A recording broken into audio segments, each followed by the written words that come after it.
Ici, bientôt Telosa, 5 millions d'habitants, son nouveau saloon, son tripot, et surtout son nouveau shérif, Mark Lore, le magnat du e-commerce américain.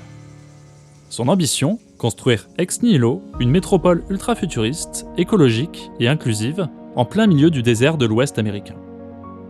Une utopie urbaine à 400 milliards de dollars, où des millions de personnes doivent s'épanouir d'ici à 2060. Entre véhicules autonomes et infrastructures futuristes, la ville devrait être compacte afin de limiter son emprise sur l'environnement et devenir à terme autosuffisante, tout en proposant une gouvernance urbaine durable.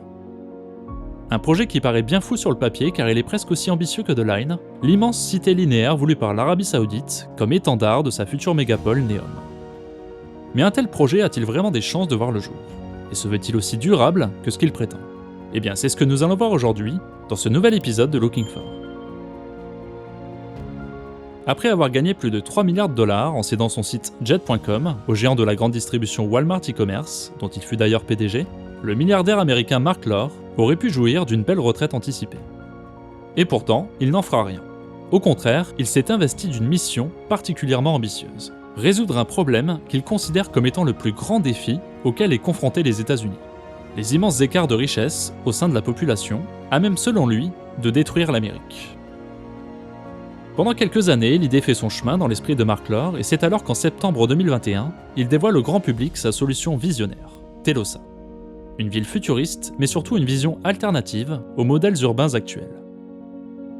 À l'instar des slogans revendiqués en Arabie Saoudite pour légitimer la construction de sa mégapole linéaire, cette ville nouvelle, devant émerger dans le désert, serait une réponse novatrice aux problématiques urbaines auxquelles le monde fait face, comme la surpopulation, la pollution atmosphérique et bien sûr le changement climatique. Mais Mark Lore n'est pas le premier milliardaire à faire une telle proposition.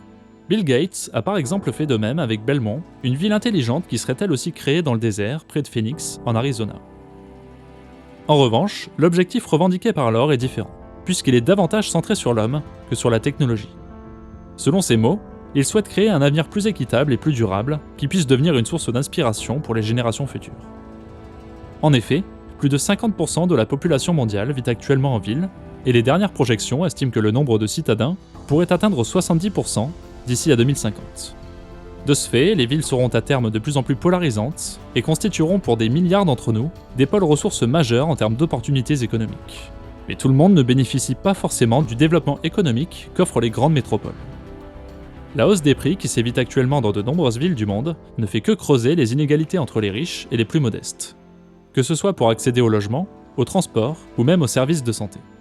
Et c'est précisément cet écart de richesse croissant que Mark Lore souhaite résoudre avec Telosa. Pour réaliser cette vision plus égalitaire, le plan d'aménagement s'appuie sur le concept d'équité urbaine, où les habitants de la ville bénéficient directement de sa croissance. Ce plan est directement inspiré des travaux de l'économiste américain Henry George, auteur du manifeste Progrès et pauvreté, paru en 1879 et qui fut un véritable best-seller de la littérature économique au XIXe siècle. Dans ce système, l'ensemble des ressources foncières appartiennent à la ville et ne peuvent être vendues. La ville impose alors un système de taxes foncières permettant aux habitants de jouir d'un terrain et d'en disposer à sa convenance. Les résidents de Telosa auraient alors la liberté de construire et de vendre des maisons sur les terrains en échange d'une taxe qui serait versée à la ville pour développer les services publics. L'idée n'est pas de réinventer la taxe foncière mais plutôt de la transformer en un loyer payé à la ville. Ainsi, aucune terre ou parcelle n'est privée et l'argent récolté avec cette taxe doit permettre à la métropole de faire en sorte que tous les habitants, quels que soient leurs revenus, aient les mêmes possibilités d'accès au transport, aux services de soins ou à l'éducation. Pour faire de ce rêve une réalité, Mark Lore a misé sur l'une des élites internationales de l'architecture, à savoir le danois Bjarke Ingels, connu notamment pour ses projets innovants comme celui d'Oceanix, un projet de ville flottante qui doit accueillir les futurs réfugiés climatiques victimes de la montée des eaux. Plus récemment, il fut aussi chargé d'imaginer une ville intelligente pour le constructeur automobile Toyota au Japon. Dans cette lignée, Telosa est conçu pour être alimenté à 100% par des sources d'énergie renouvelables. Des panneaux solaires placés sur les toits des bâtiments et des éoliennes doivent fournir l'électricité nécessaire à la ville pour qu'elle soit autosuffisante. À terme, elle pourrait même, selon ses concepteurs, produire plus d'énergie qu'elle n'en consomme. Programmée en 2 phases, la construction de Telosa doit s'étaler sur près de 40 ans. En 2030, elle devrait accueillir jusqu'à 50 000 habitants sur une superficie de 6 km², soit une densité de population à peu près 2 fois inférieure à celle de Paris intramuros. La deuxième phase de développement, qui doit durer jusqu'à l'horizon 2060, vise à construire l'intégralité de la ville pour qu'elle puisse accueillir les 5 millions d'habitants prévus. À terme, Telosa doit s'étendre sur plus de 120 km², soit une superficie légèrement supérieure à celle de Paris. En revanche, la densité de population y sera bien plus élevée puisqu'elle devrait atteindre plus de 41 000 habitants au kilomètre carré. C'est vraiment considérable, car c'est à peu près égal au record de densités actuelles détenues par les villes de Dhaka au Bangladesh ou de Manille aux Philippines. Avec une telle densité, le réseau de transport doit être parfaitement optimisé. Les concepteurs prévoient déjà un système de transport qui permettrait à la population d'avoir accès aux aménités importantes, comme les bureaux, les écoles, les parcs ou les zones commerciales, et ce en 15 minutes maximum. À l'instar des vidéos promotionnelles saoudiennes, la ville promet, comme pour The Line, un service de véhicules électriques autonomes. À Telosa, les véhicules fonctionnant à l'énergie fossile seront tout simplement prohibés.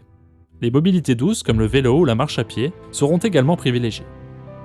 Mais ce n'est pas tout. Les concepteurs de Telosa veulent aussi faire en sorte que les zones résidentielles soient suffisamment éloignées des rues principales afin d'éviter les nuisances sonores.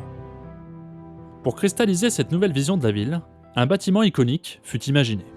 Située en plein cœur de Telosa, la tour de l'Équité sera la plus haute structure de la ville et doit servir d'emblème et de point de repère pour les habitants. On y trouvera une plateforme d'observation, mais aussi des fermes urbaines aéroponiques qui approvisionneront la ville en nourriture. Un mode de culture agricole, qui doit d'ailleurs être étendu à toute la ville, puisqu'il permet de limiter les besoins en eau. Une ressource précieuse dans le désert de l'Ouest américain.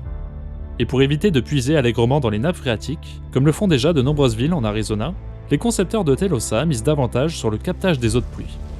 La tour de l'Équité est ainsi par exemple conçue pour faire office de château d'eau. D'autres réservoirs seront répartis sur l'ensemble de la métropole pour pouvoir stocker l'eau nécessaire. Encore faut-il que les précipitations soient assez régulières et abondantes pour permettre d'alimenter à terme 5 millions de personnes. Une solution qui pose question quand on sait que les épisodes de sécheresse seront de plus en plus intenses, fréquents et prolongés à cause du réchauffement climatique. Pour le moment, l'emplacement de la ville n'est pas encore connu. Tout ce qu'on sait, c'est que les porteurs du projet envisagent de construire Telosa sur les terres désertiques de l'Ouest américain. À ce stade, ce pourrait être dans les États du Nevada, de l'Arizona, de l'Utah ou du Texas. Mais parmi tous les terrains disponibles aux États-Unis, pourquoi choisir le désert pour édifier une ville où doivent prospérer 5 millions d'individus ? Eh bien, en réalité, c'est une décision purement rationnelle du point de vue économique. En effet, il existe de nombreux terrains non bâtis et donc bon marché, et facilement disponibles dans l'Ouest américain.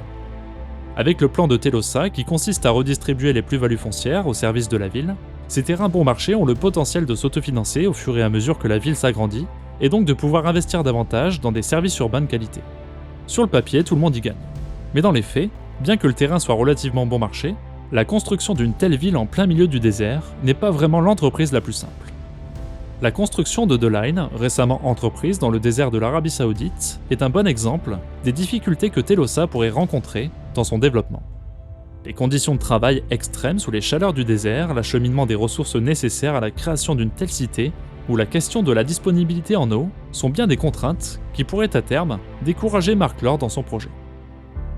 Un autre volet qui fait grincer des dents, c'est son coût faramineux, car cette utopie urbaine est estimée à 400 milliards de dollars, soit presque autant que le budget prévu pour la construction de l'immense mégapole de Neom, qui s'élève pour l'instant à 500 milliards. Une somme astronomique qui laisse planer le doute sur la faisabilité du projet dans son ensemble, car qui va vouloir financer ? Pour l'instant, Mark Lord veut faire appel aux investisseurs privés et aux subventions fédérales et nationales, mais la tâche pourrait être bien plus compliquée que prévu pour arriver à réunir une telle somme, surtout qu'il s'agit ici de financer une vision qui n'a aucune garantie de succès. En tout cas, le milliardaire, lui, semble croire dur comme fer en son rêve, puisqu'il a d'ores et déjà annoncé qu'il investirait personnellement dans son projet. Et vous, pensez-vous que Telosa verra le jour ? N'hésitez pas à me le dire dans les commentaires, je serai curieux d'avoir vos avis. En attendant, même si la ville de Telosa ne verra peut-être jamais le jour, cette initiative a quand même le mérite de soulever des questions intéressantes, que ce soit sur notre façon d'appréhender la ville du futur, ou sur la question de l'équité urbaine. Si jamais le projet réussit, il pourrait même inspirer d'autres initiatives de ce genre dans le monde, et c'est d'ailleurs l'objectif affiché de Mark Lord. Cependant, il reste à voir si les défis associés à la construction d'une telle ville en plein milieu du désert peuvent être surmontés, et si le financement sera disponible pour mener à bien ce projet ambitieux.